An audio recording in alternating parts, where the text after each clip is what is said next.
Hi, everyone. I'm here with Maya, and thank you for joining me, Maya. My pleasure. Yeah, pleasure to have you. So I want to really quick just tell a little bit of a story about you because I'm actually super excited to interview you. This is I'm like almost giddy with excitement just because it's honestly really rare for me to read someone's book where I just like love everything they have to say, and I'm like, wow, this person's like thinking on such a high level. It's honestly rare for me to have that experience, and I'm not just saying that. If you listen to my other interviews, you'll probably not hear me say things like that very often.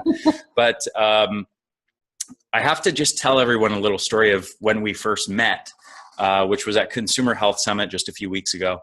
And I had this experience of like sitting next to Maya at the table, and we were kind of having lunch, and we started getting on the subject of things like adrenal fatigue and mitochondrial dysfunction. I started talking a little bit about my work, and then I mentioned, and so actually she starts kind of going, yes, like she's like right there with me as I'm explaining these things. And then I mentioned this guy, Robert Naveau, and she actually corrects me on the pronunciation of his last name. And she's like, it's actually Navio.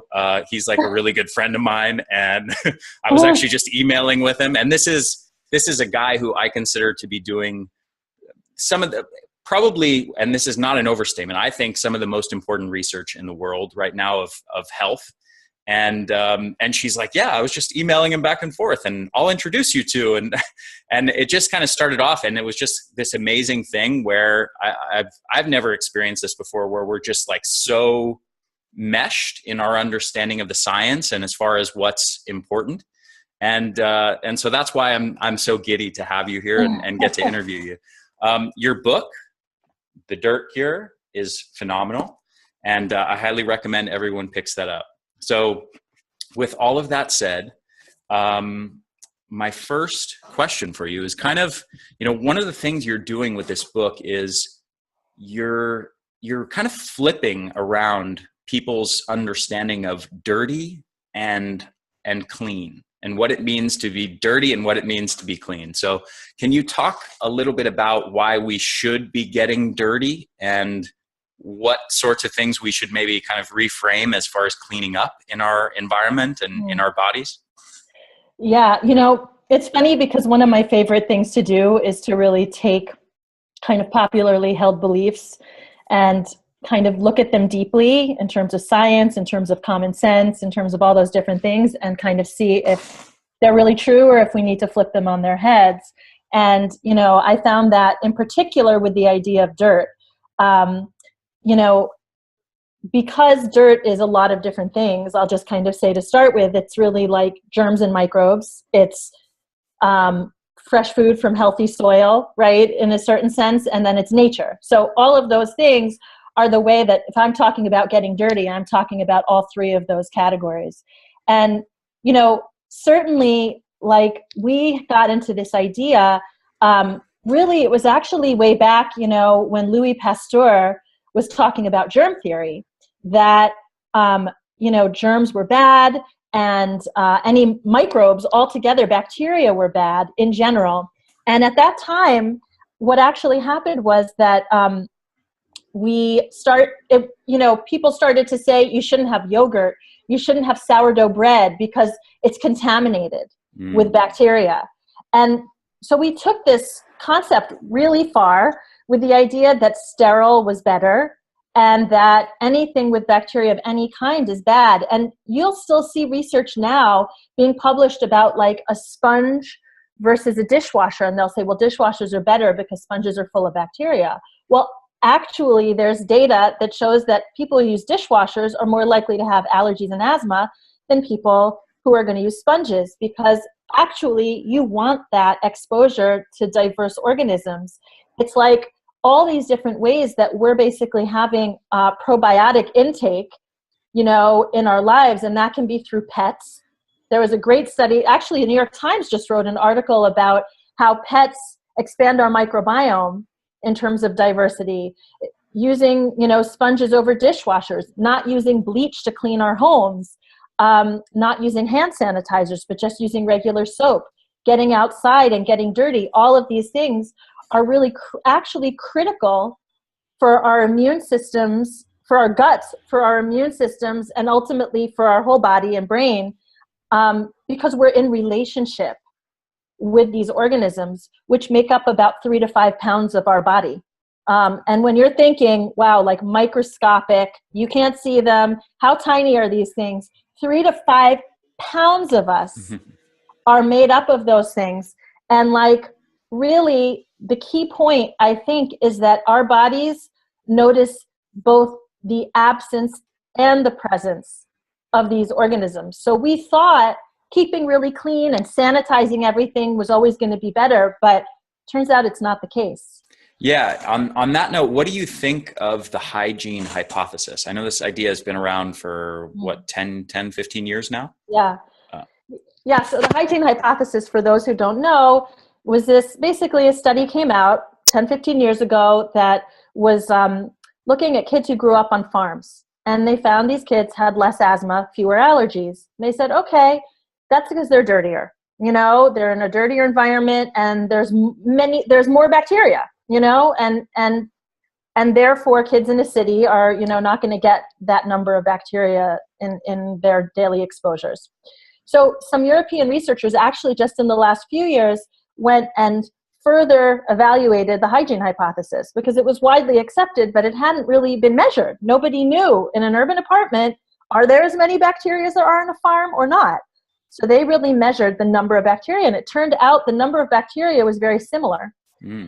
But what was different were the kinds of bacteria. The diversity. So ultimately, the diversity, exactly, of the bacteria on the farm was far greater than the diversity of the bacteria and organisms that were in the urban apartment. So ultimately, what our bodies want is that level of biodiversity. There, you know, the way I like to talk about our immune systems, because a lot of people think of immune systems as being like an army, you know, and they fight, they're looking for enemies and so on. That's one component, but really most of the time our immune systems are really sophisticated information processing centers. And they're really like, I almost think of them as like, you know, all our immune cells and our immune system as a whole is like a very social kind of entity that wants to meet and greet all these different organisms and wants to interact. And the fewer things it sees, actually, the more uncomfortable and more kind of lonely and then maybe more paranoid it becomes and starts to then maybe attack things that don't need to be attacked because it doesn't recognize a lot of things. But what it really wants is to recognize lots of things so that it doesn't have to react to things that it doesn't necessarily need to react to. So you talk a lot about the terrain and the links between the gut and the diversity of bacterial species that we have in our gut and our bodies and the brain. So what's going on there? What's the link between the gut and the brain?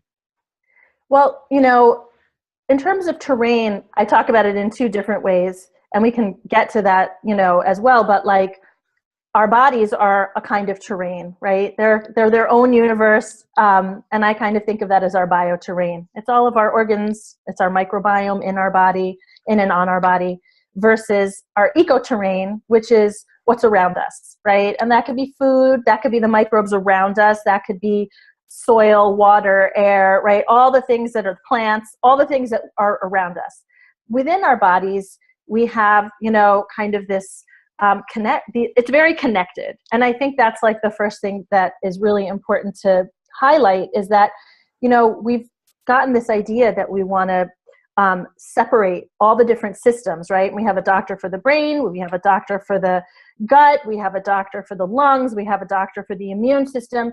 And while there's some benefit to that, because you want someone who really knows things well, at the same time, none of these systems are working on their own. Like, you can't take an immune system out of a body and have it work. It has to be in conversation with everything else, as does the gut, as does the brain. And I always like to talk about how connected they are. For instance, in the gut, in the digestive tract, literally more neurotransmitters are produced there than in the entire central nervous system. Wow. So just for instance, there's also a really large immune system within the gut that's connected to the immune system in the rest of the body. And if you think about tonsils or spleen or appendix or there are a lot of lymph nodes lining the gut. So there are all these different ways that there's this communication. And there are actually neurons in the gut which communicate directly with the brain. So the gut neurons are called enteroneurons because that's enteric, which is the gut. They're connected through something called the vagus nerve with the brainstem. And that is one way that the gut directly communicates with the brain.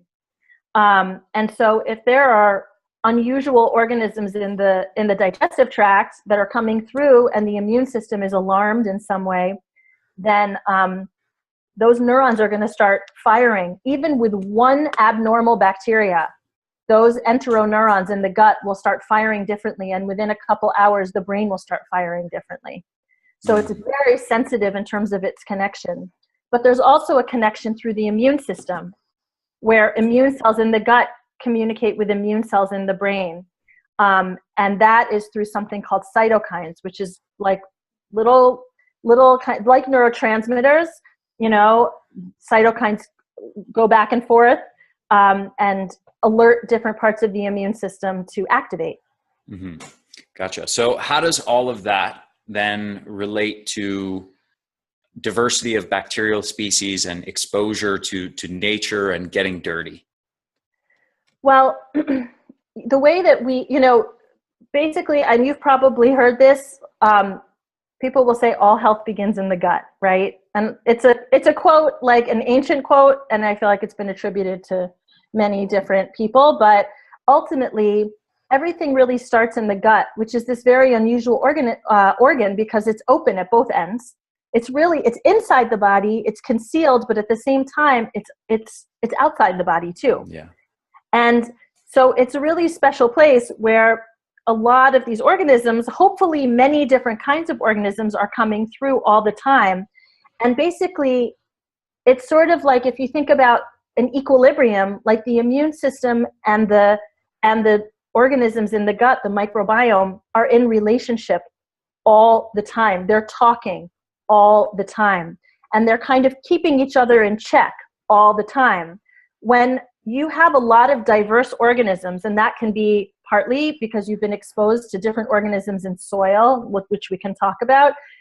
It could be because you're being exposed to organisms from your pet or from fermented food you're eating or probiotics that you're taking in a pill, whatever it might be. Those many different kinds of organisms are going to keep the gut flora in check. So what I think is really important to think about is we're all really afraid of infection. I think, that's been framed as like really terrible thing. And what we think you need to do for infection is what? Take antibiotics. Yeah. Right? You need to kill it, which could be with antibiotics most often. It turns out though that the more diverse the organisms are, let's say in your gut, the more basically they keep each other in check when there are many, many, many different kinds of organisms, so that no particular organism can grow out of control. And that's what an infection is.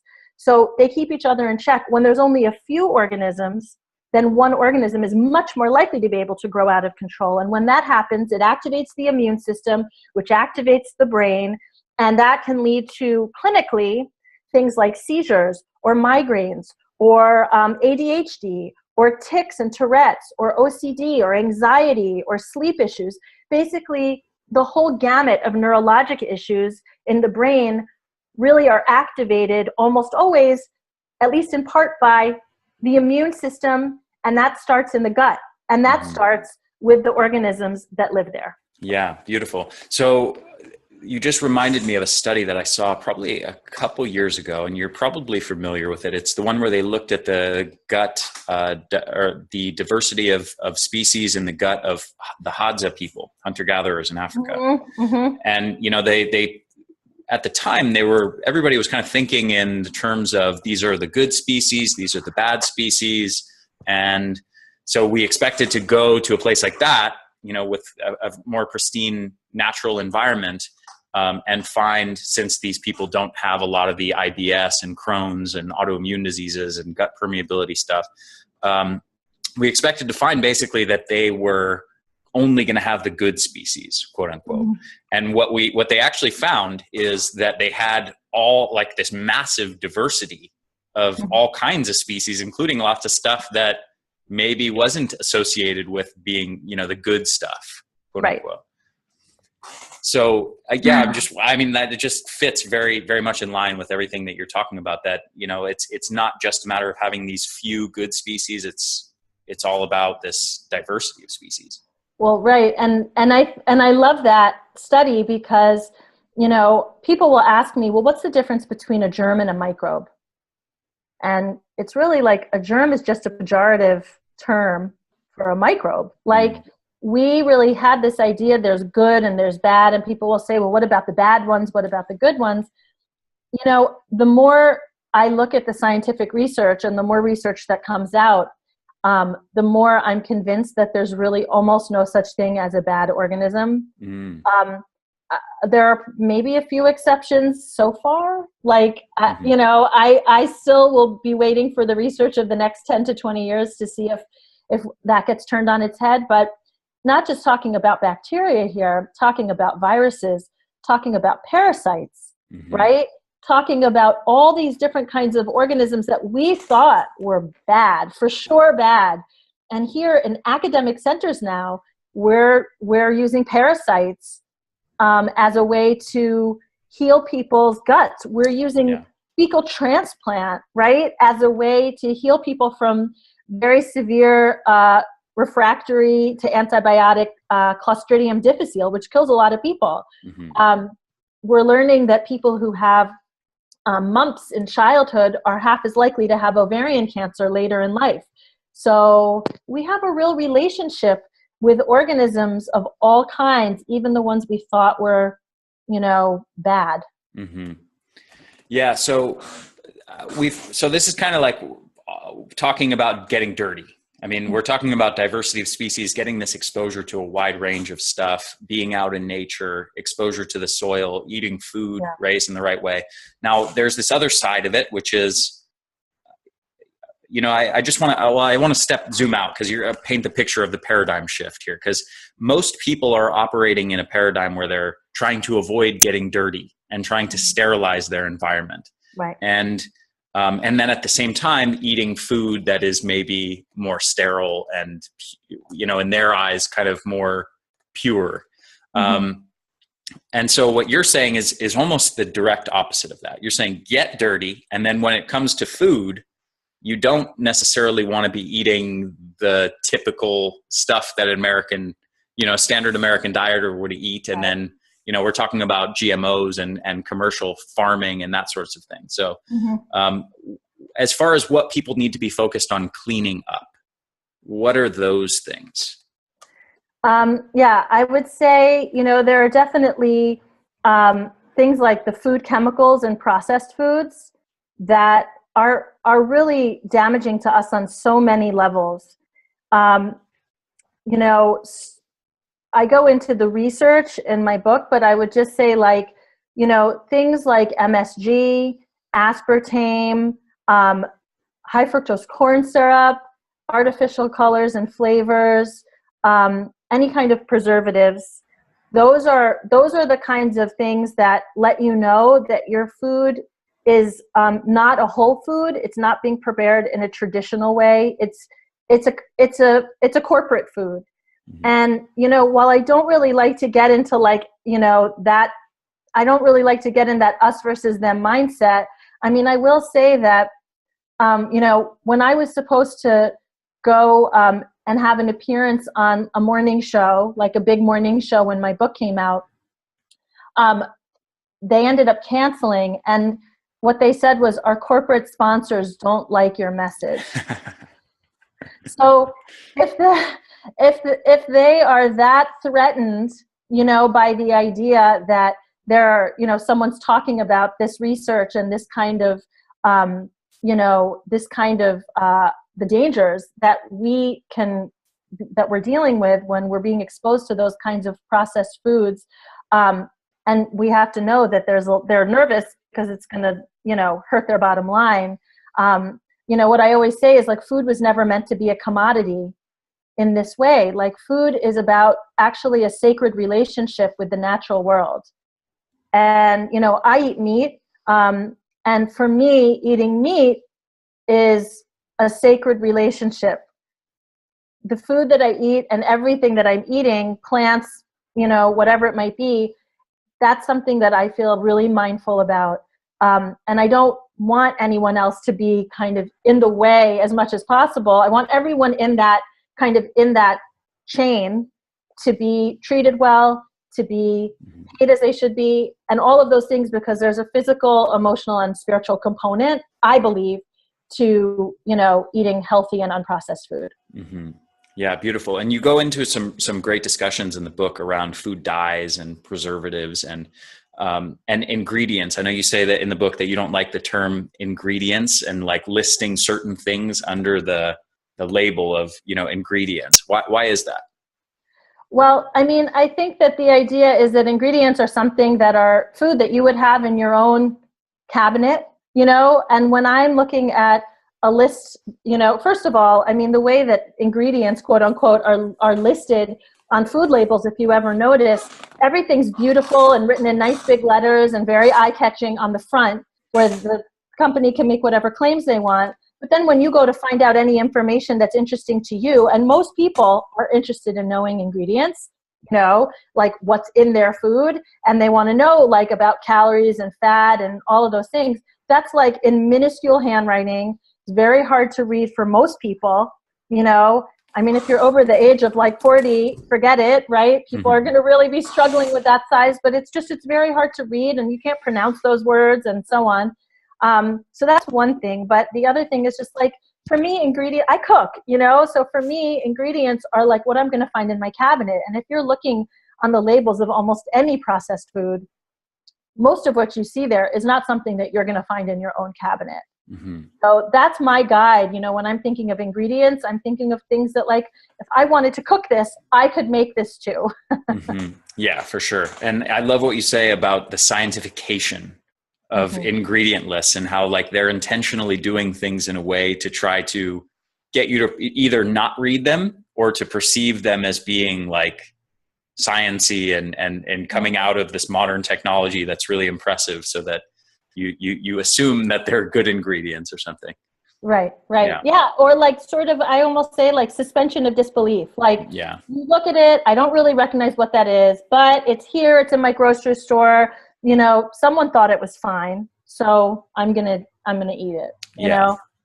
Yeah. And there's also one section of the book on GMOs, which is a topic that I personally have avoided. Really, like, I don't think I've ever discussed them publicly, and largely because the science is somewhat controversial, and we have a lot of the more hardcore science types, who I'm actually aligned with in many respects, who have this very kind of this attitude towards GMOs of like, oh, it's science, it's modern technology, and everybody who is afraid of it is just a hippie quack who doesn't understand science. And you have this, nice way of putting it where you say the fox is guarding the hen house when it comes to GMOs. So what does that mean? What did you mean by that? So GMOs were approved as basically being something called GRAS, generally recognized as safe, by an administration in our government that was very corporate friendly. No one did any research. Really, there was no research required whatsoever to show whether GMOs were safe or not before they were approved in that way. Generally recognized as safe means it's no different than other food. Like if you grow a seed that your great-grandmother grew of tomatoes or something, and then like a GMO tomato, they say those are exactly the same. There's absolutely zero difference. What's kind of interesting about it, though, is that the companies that are growing GMO, that are selling GMO seeds, are patenting those seeds. And so if there's no difference between the seed that, you know, is a tomato seed that, you know, great grandma was using and hybridized and whatever. But then, you know, with this GMO seed, then you kind of can't have it both ways. You can't say, well, this is unusual, it's different, and therefore it can be patented. But at the same time, say it's generally recognized as safe, just like that other food, and there's absolutely zero difference. I mean, that's just one technical angle, which I think is really important to think about, because there's lots of weird little like circular logic, you know, setups like that in how GMOs have been approved. Right. And likening, you know, the genetic engineering of like inserting, for example, a gene of an animal into a plant, or a gene to make the plant produce some kind of poison. This is being likened to like the natural hybridization practices of breeders of plants. Right. But nobody's putting like a fish gene into like a macadamia nut. Like Exactly. that's not happening. And actually it's interesting, you know, one of the studies that I bring up in the book is that there were all these people in the UK who were having anaphylactic responses to soy years and years ago. And it was because they had actually patched in a Brazil nut gene into the soy. And then the soy was used, you know, widely, and all these people were having an anaphylactic response to the soy when they were never allergic to soy because they were allergic to Brazil nuts. So it's not the same. You know, we know it's not the same. And to me, like, what I want is I want good research. And the problem is that a lot of, you know, when we align ourselves with hardcore science, and for sure I'm always interested in knowing what, you know, what researchers have to say, clearly, although I do think it's different when you're someone who cares about health than being a hardcore researcher, because you have to take a lot more things into account, including what you see in front of your face. You know what I mean? Like, anecdotes become a lot more interesting and a lot more important when you're not a researcher than when you are. So as someone who is a doctor and who treats a lot of people, I'm interested in the hardcore science, but I have to align that with what I see in front of me. And that's that's an art, you know, and that's a lot more complex. But that said, I mean, I think also what I've found is almost always the deeper you dig, when things don't make good sense to me, like a scientist is saying something that just doesn't make great sense, the deeper I dig, the more likely it is I'm going to find they're being funded by a company that's producing GMOs. And this has happened again and again. And there's actually been people through FOIA, the Freedom of Information Act, that have uncovered a lot of scientists who have been going around speaking about GMOs in a very positive way. And then we find out that they're getting paid like through their university and all these backhanded ways or hidden ways by the companies that are asking for their support. They may still believe it. I don't know. But we know if someone's being paid by a company that's selling something, that, I mean, we have laws about declaring that kind of thing because, you know, it's widely understood that you can't be unbiased in that way. Yeah. So more broadly on that, staying with GMOs, what do you think of these arguments around like GMO, you know, style farming is necessary to feed the world, that sort of thing? You know, I mean, I always just start by talking about food waste, because actually we produce a tremendous amount of food and waste as much food as could feed the rest of the world. We have a real problem of distribution right now, more than we have a problem of production. So that's the first thing I would say. And second of all, we really have absolutely no evidence that GMOs would amp up our ability to produce, because there's actually nothing to prove that whatsoever in the scientific literature. So that's a claim, and claims are nice, but they're not necessarily true. You know, and what I would say is, you know, most GMOs are designed to actually, most GMO plants are designed to withstand high pesticide application. So if we think about pesticide application, let's say Roundup, well, that's actually killing the microbiome of the soil and reducing biodiversity of soil. Well, we just got finished just now, you and I, talking about all the important aspects of biodiversity of organisms. We haven't even gotten to how fantastic the biodiversity of soil is and how much that influences our health. But, you know, when we're destroying that, we're destroying the biodiversity and the nutrition of our soil. How is that in the long term going to help us produce more and feed the world? Maybe in the very short term, maybe it might, but it's not going to necessarily do that in the long term, because all we're doing, you can't keep taking and taking and taking and destroying the biodiversity and expect to have a long-standing, you know, good relationship with your ecoterrain. Right. And then even if it does theoretically, which as you mentioned is not proven, but even if, let's say, it does end up producing more overall food, we then have to deal with the potential consequences of the lack of biodiversity in the soil and the health consequences for us of that situation of eating food that comes from that kind of farming, or food that has higher concentrations of pesticides and things like that. Which, on that note, I'm curious, actually, what are your thoughts on Roundup and glyphosate and all of that? Because I know that there's, you know, you have one side that's doing a lot of warning around that and is blaming a lot of things on that, and then we have much more scientific types who are aligned with big agriculture, saying, oh, you know, the lethal dose, the LD50 of this is, you know, on par with table salt and whatever, and it's totally harmless, and, you know, stuff like that. Have those trolls come to your website too? Yeah. You know, I've encountered people like that on Facebook, and honestly, you know, there's one video I saw, I don't know if you saw this, that was some kind of scientific like TV show, ostensibly scientific. And they were talking about the LD50 and saying, oh, you know, well, you know, it would take this much to kill you. Therefore, I'm going to take a cup and I'm going to, you know, put this much glyphosate in it, or this much Roundup, and I'm going to drink, you know, half of this cup of Roundup just to prove how safe it is, and all that sort of stuff. And I think this is very funny, because like the LD50 of a substance, is the amount that something takes to actually kill you, doesn't really tell you that much about what it takes for something to harm you. Right. You know, and so like it's possible a very minute amount, and there's actually research to support this, there's a very minute amount can be actually extremely harmful, well below what it takes to actually kill you.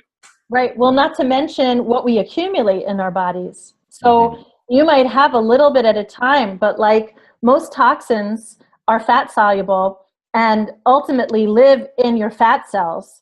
So, you know, you're basically sequestering a lot of toxicity in your fat. This is why I actually end up seeing a lot of people who have had like a big weight loss. Let's say they went on Weight Watchers or Jenny Craig or something, and they lost a lot of weight pretty quickly. That's sort of one category of people who come to me with acute neurologic disease like MS or something. A first MS exacerbation can go along with that. And part of the reason is because we're not thinking about how much toxin we accumulate in our body all the time, and how our body is trying to sequester it. But at a certain point in time, you're going to outpace your body's ability to sequester those toxins. And when it comes to something like Roundup, we're being exposed every day, very often, not just through our food, but it's being applied in parks and lawns and, you know, runoff into water. And the thing that I always like to tell people is Roundup, way back when, or glyphosate really, was first patented as an antibiotic. So what we're doing when we have those little minute traces is that we're having minute traces of antibiotics in our diet every day, which is disrupting our diversity in our microbiome. And here we were talking before about like how the diversity is going to prevent infection. It's going to help regulate the immune system and therefore regulate the brain, prevent all these kinds of immune dysfunctions and neurologic diseases. And Roundup is basically pushing us out of balance, you know, in small ways and sometimes large ways, depending on the level of exposure you're having and how much you've had over time, which is something no one wants you to think about, you know? Yeah, for sure. I mean, if you're getting minute amounts, but daily for years or decades, you know, it adds up. But so one of the other things I love about what you're doing is you're talking about my favorite subject, which is mitochondria. And you even mention hormesis in the book, which I also love. And few people are talking about either of those two things. So one of the other layers to this story, especially when it comes to things like toxins in our food supply, is how those things affect mitochondria. And your buddy, who you introduced me to, Robert Naviaux, who I'm actually going to meet tomorrow, has done some breakthrough research around this, around how different environmental factors, threats, toxins, infections, things like that can impact our mitochondria. So I would love if you could just tell people a little bit about that work.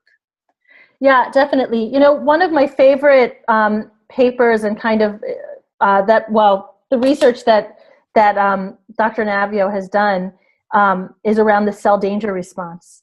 And the cell danger response is sort of like a model for how chronic disease happens.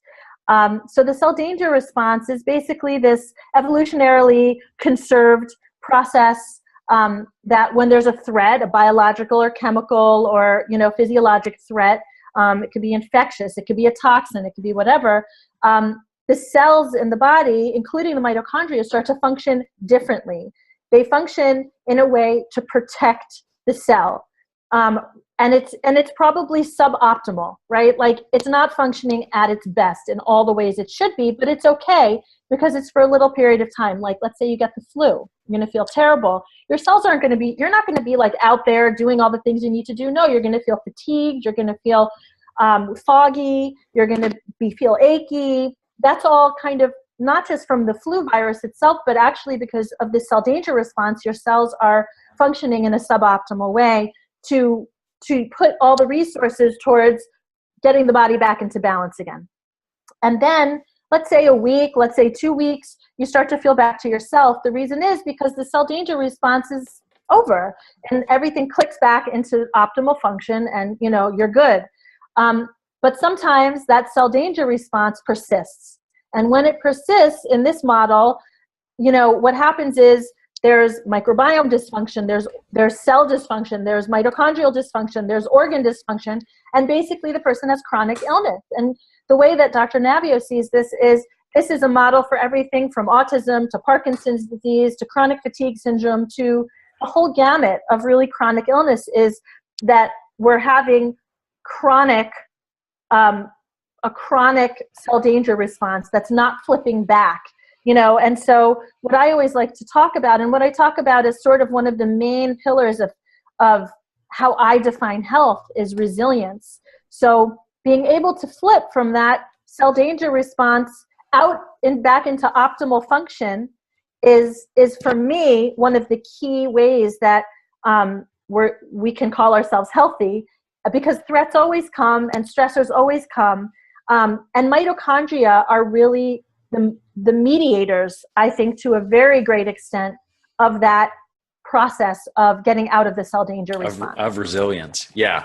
Yeah, for sure. Actually, it's funny because in the most recent book I actually talk about something called the resilience threshold. And there's actually some interesting research to indicate that this is directly a function, or mostly a function, of your mitochondrial health and, you know, how big and powerful and healthy your mitochondria are, or how weak, fragile, you know, atrophied and dysfunctional and damaged they've become. You know, how this relates to hormesis and to the concept of resiliency. Can you talk a little bit more about how the things we're doing with our lifestyle are affecting our mitochondria and are affecting our resilience? Yeah. So, well, that's a broad question. It is. I'll kind of bring it, you know, I'll give you an example actually. Because really, like, the interesting thing about mitochondria is they like to be challenged, I think, a little bit. Not too much, but just enough. And that, like most of us, right? You have someone who's like yelling, you know, I just did my first boxing session, okay, with a trainer, and which was great fun. I highly recommend. But you know, he kind of yelled at me sometimes. He'd say, "What are you doing? That looks pretty, but it's not what I want." You know, he would say stuff like that kind of was challenging me. But if he'd gotten like, you know, that stimulated me and kind of made me feel like, okay, I'm going to do it better. if he would have gotten like really abusive and started yelling like horrible things at me, I would have just been like, forget this, I'm not going to do this, you know? Yeah.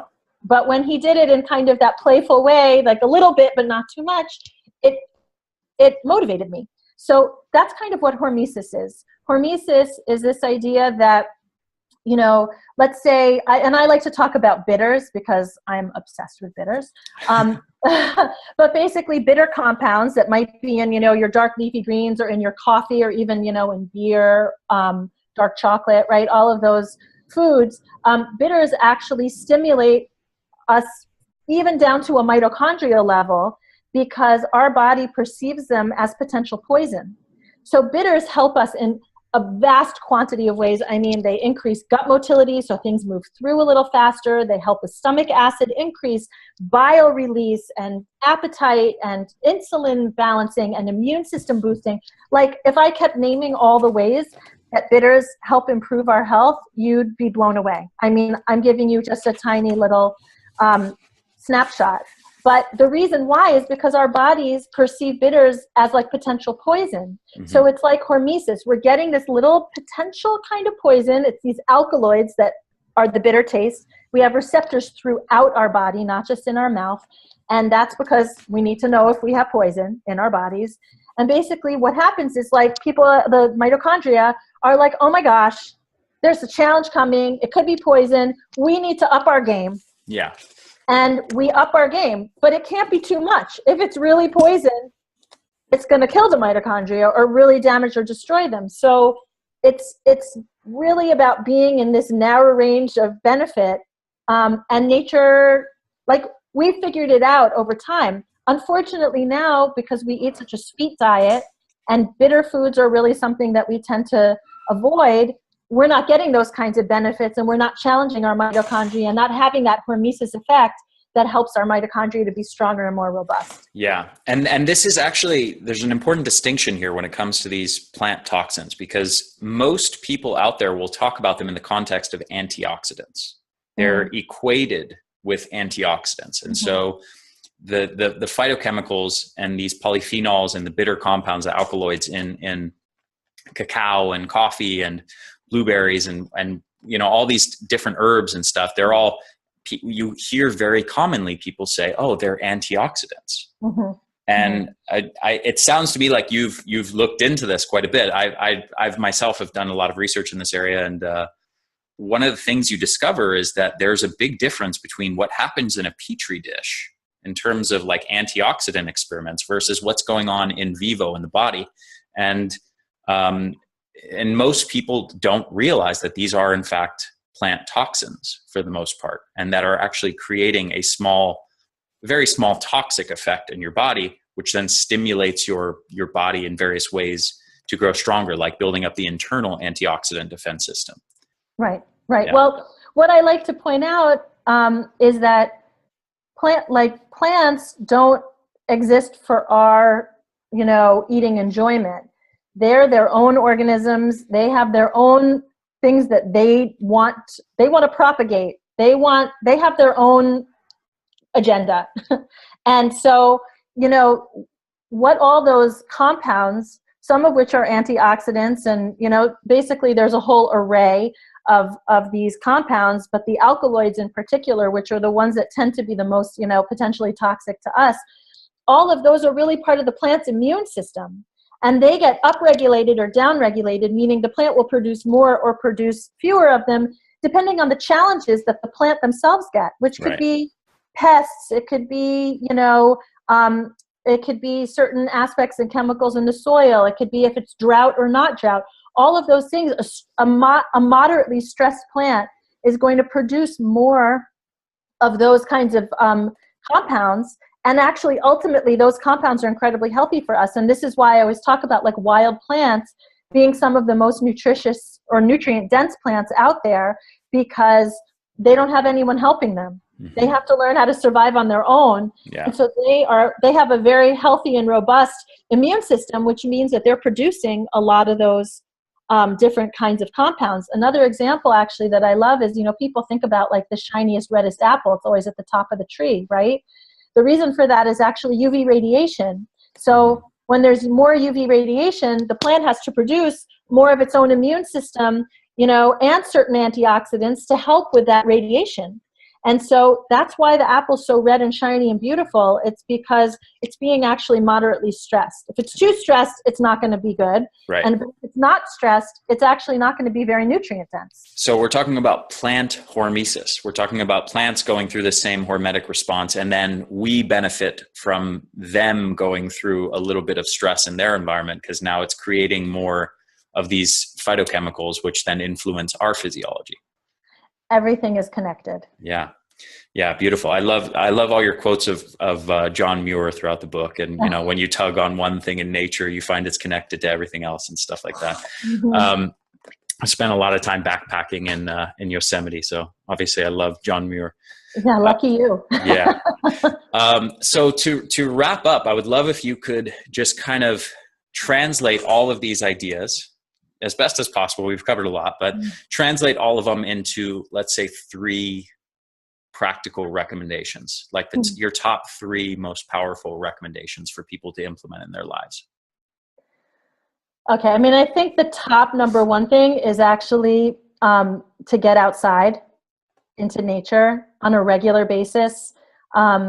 One of the ways that we've sanitized ourselves that people don't think about is we've sanitized our lives by just staying indoors too much, being on our screens or whatever. If you need to be on your screen, take your screen outside. But otherwise, I trail run. Like when I go running, I run in the forest. I will hug trees. You will see me hug trees. That's just like I'm interacting with nature, but it's a microbiome. We're exchanging all kinds of pheromones. There's all these different ways that, we're benefiting from our interaction with nature, and actually so many ways that we didn't talk about, but that it balances our physiology and our brains and helps us function better. So getting into nature, number 1. Forest bathing. Forest bathing, absolutely. Another one is not to be afraid of getting dirty and getting germy. I mean, I think, washing hands with soap, let's say, after you go to the bathroom, or if your hands are actually filthy, there are times you wash your hands, you use soap, you don't use the chemical stuff if you can avoid it. And just thinking about ways to support your immune system rather than dousing yourself in antibiotics. Because what I say is, if you want your kid to learn the violin, you're not going to swat their hand away every time they go to practice, or hire someone else to come in and play the violin for them. You need them to practice. And that means your immune system needs those opportunities to practice fighting and regulating and having that relationship without us stepping in really, aggressive ways. So you might use echinacea or elderberry or reishi mushroom or other things that can help boost your immune system without, coming in and really killing things off with antibiotics unless it's absolutely necessary. Mm-hmm. And then the third thing is, I think, eat a non-processed whole foods diet, organic or biodynamic when possible. And, do your own cooking and go to farmers markets, really just try to enjoy fresh, unprocessed food. Beautiful. I love it. Well, thank you so much, Maya. I really, really enjoyed this. And I also, for everyone watching or listening, I really cannot recommend her book highly enough. And is there also a way for people to work with you directly? Yeah, I see patients, and I also am going to be launching a training program in a lot of these concepts for healthcare practitioners and just whoever wants to this fall. So people can just come and sign up on my website, drmaya.com, DRMAYA. Beautiful. Well, I actually am going to sign up for that. So cool. Thank you so much, Maya. It was an absolute pleasure, and enjoy the rest of your day. Thank you. You too. Yeah. Hey there, this is Ari Witten with the Energy Blueprint. Thank you for watching this video. I hope you enjoyed it, and I assume you did, otherwise you probably wouldn't have stuck around this long. So in that case, I want to make sure that you go over to theenergyblueprint.com and enter your name and email address so that you're on our email list and you get all the latest and greatest information as we release it. Theenergyblueprint.com is the #1 source for information on the science of overcoming fatigue and enhancing your energy levels. So make sure you head on over to theenergyblueprint.com, enter your name and email address, or just your email address, and sign up for our email newsletter, where you'll get all the latest information, all the latest podcasts, all the latest articles and videos as we release them on the subject of increasing your energy levels. Thank you for watching, and I'll see you soon.